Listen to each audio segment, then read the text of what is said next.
Querido Juan Carlos, y bueno, hablando justamente de lo que está sucediendo ahora con esta nueva variante Omicron, pues no solamente en la economía de los Estados Unidos, sino ya también pues en Europa y cómo puede afectar de alguna manera pues a las economías mundiales. Agradezco esta tarde que nos acompañe Humberto Calzada, el economista en jefe para Rankia Latinoamérica, para que nos hable un poco sobre pues cuáles serán sus perspectivas del mercado, sobre todo estadounidense para el año 2022, y también hablar pues las oportunidades de inversión que puede darse para el próximo año. ¿Cómo estás, Humberto? Buenas tardes, te saluda Un Sofía gusto Nava. estar con ustedes, gracias por la invitación. Gracias a ti, mi querido Humberto. Pues bueno, como ya lo decíamos y referente a esta situación que se está pues no generando, no es nuevo porque esta pandemia pues no ha terminado, pero hay de alguna manera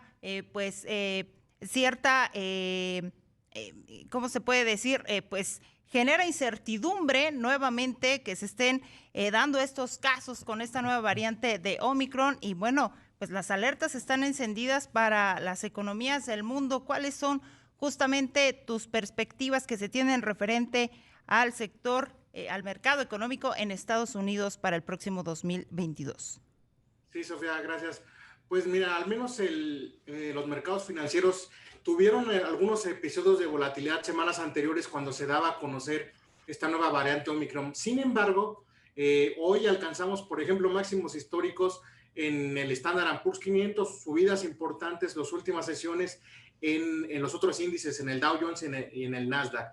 Esto definitivamente, desde nuestro punto de vista, creemos que el mercado trae una inercia dado todos estos estímulos económicos monetarios que se vinieron dando a partir de la primera etapa de pandemia en el 2020. No trae el mercado un fuerte impulso que desde nuestro punto de vista no ha permeado todavía en los mercados. ¿Por qué? Porque el discurso del gobierno el gobierno estadounidense es que esta pandemia se va a controlar, no hay indicios de que se vuelva a medidas de restricción como ya pasó en Europa. Y hoy, por ejemplo, a cualquier noticia que minorice el tema de Omicron va a ser un punto optimista para los mercados. Hoy máximos históricos, sin embargo, desde nuestra perspectiva, creemos que es uno de los principales riesgos para la economía estadounidense hacia 2022. Lo está desestimando. Recuerdo que el de 2019 se comenzaba a hablar del coronavirus. El mercado todavía alcanzó un mes y medio máximos históricos y después vimos un ajuste importante. Pero definitivamente, y lo vimos el fin de semana, la cancelación de aproximadamente 1,000 vuelos. Este tipo de sucesos, pequeñas medidas de restricción, sí van a tener un impacto. Ya se vio en el caso de Europa y desde nuestro punto de vista, aunado a que la Reserva Federal ya anunció que va a realizar al menos realizará al menos 3 subidas en los tipos de intereses. Creemos que son de los principales catalizadores que podrían meterle un freno a la actividad económica, una economía que viene impulsada por estos estímulos económicos y la reapertura. Creemos que ya llegó un punto de inflexión y si no hay mayor repercusión del tema Omicron, de esta variante del COVID, el principal detonante que detendría el crecimiento sería las tasas de interés. Y bueno, estas tasas de interés tendrán una repercusión en el mercado financiero que desde nuestra perspectiva es el mayor riesgo. Esta sobrevaluación que ha tenido los mercados accionarios en Estados Unidos debido a esta inmensa arsenal de liquidez que se ha inyectado en la economía y los mercados. Humberto, te saluda Juan Carlos de la C. Gracias por estar con nosotros esta tarde.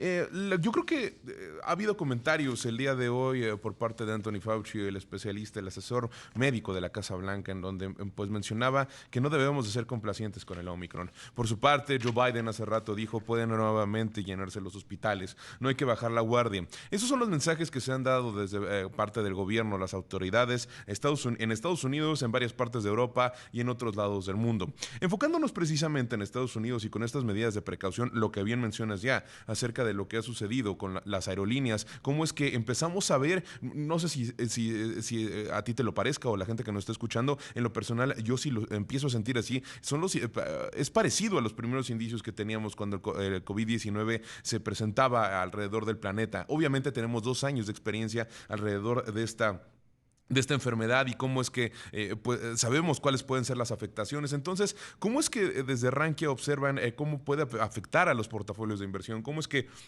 la gente que tiene su dinero metido y que en estos momentos está buscando cuáles pueden ser las opciones en el mercado para no registrar pérdidas o registrar las pérdidas que sean las menores posibles? ¿Qué es lo que recomiendan ustedes desde Rankia hacer? ¿Cuáles son los fenómenos que se tienen que observar? Obviamente estamos bajo muchos supuestos porque, insisto, esto del COVID-19 sigue siendo algo que nadie entiende, que nadie puede pronosticar exactamente cómo es que se va a desarrollar, pero vamos, desde el análisis que ustedes hacen, ¿qué pueden decirle a la gente que está allá afuera?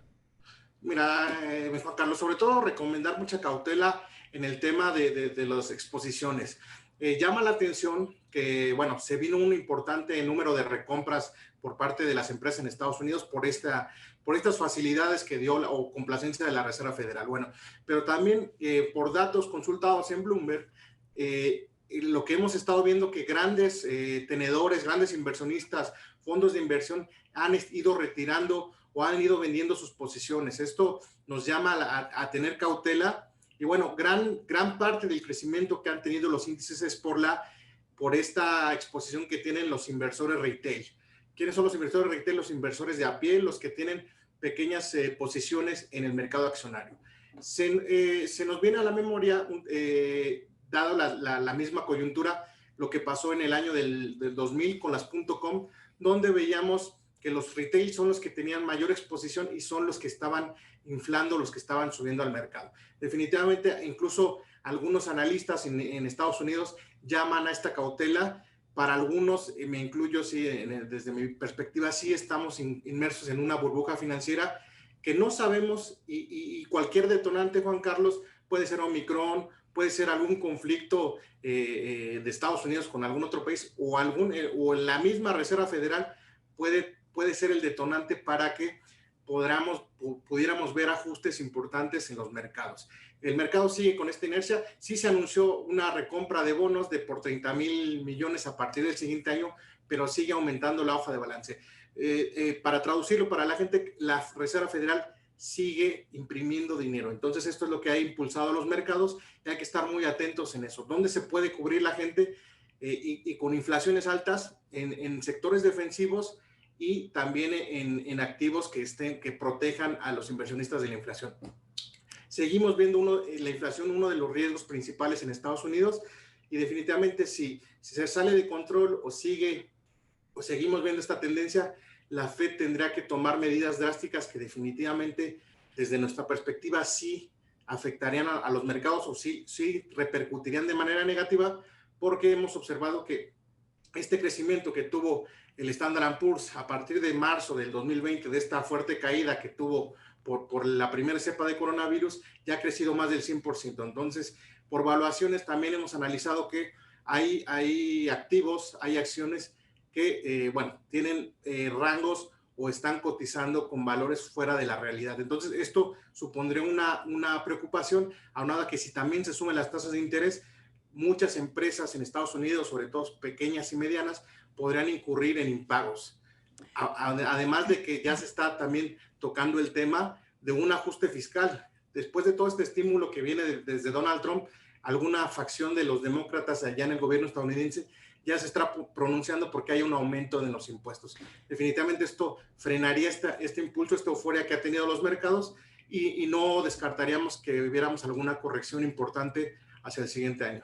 Humberto, ya nada más nos quedan 2 minutos para esta entrevista, pero yo quiero preguntarte sobre esta estrecha relación que tiene México con Estados Unidos y estas perspectivas, panorama que nos estás dando del país vecino, pues ¿cuál sería también el panorama para México? Pues sobre todo hablar un poquito acerca pues de estas oportunidades de inversión que se ven en Estados Unidos, pero que también de este lado pues habría algún mejor panorama para el próximo año?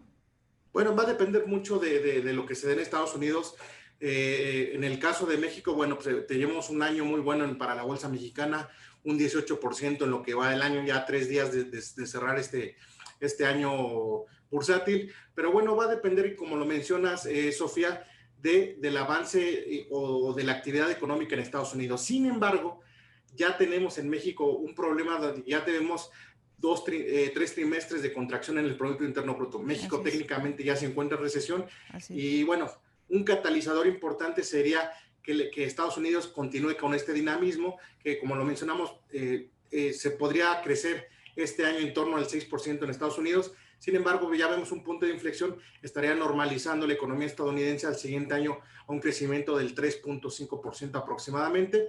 Y bueno, la estrecha relación que tiene México con Estados Unidos va a depender también el avance de la economía mexicana. Hoy vimos también, por ejemplo, este año un avance importante en las remesas, y si Estados Unidos continúa en esa tendencia, al menos podríamos ver un crecimiento sostenido en el tema de las divisas que vienen hacia México, pero en el caso también de las exportaciones podríamos seguir viendo este avance en la economía mexicana. Nos tenemos que ir a nuestro corte, mi querido Humberto, pero te queremos agradecer que hayas